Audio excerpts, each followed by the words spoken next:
బిడ్డలారా, ప్రాకారము అనంటే ప్రార్థనా జీవితానికి సాదృశ్యం.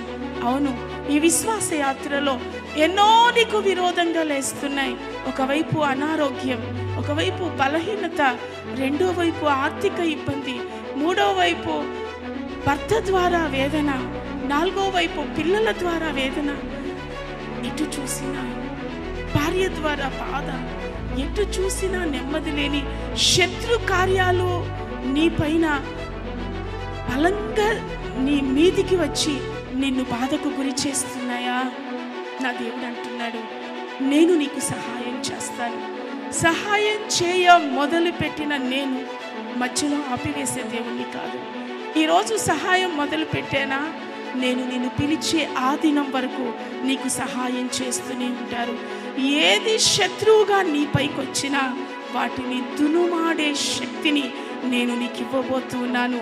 ఆ శత్రు సంబంధమైన కార్యాలను జయించే శక్తిని నేను ఇవ్వబోతున్నాను.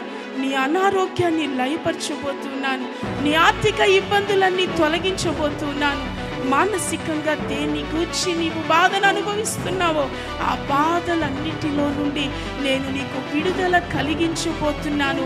నీకు సహాయం చేయబోతున్నాను. Praise the lord, praise the lord, praise the lord. చియా గారి జీవితంలో నిజంగా బలమైన శత్రువు, అన్ని దేశపు రాజులు తన పైకి దండెత్తి వచ్చినప్పటికీ దేవుని బిడ్డలారా, వారి పైన జయాన్ని పొందుకోవడానికి యెహోవా ఉజ్జియా సహాయం చేశాడు.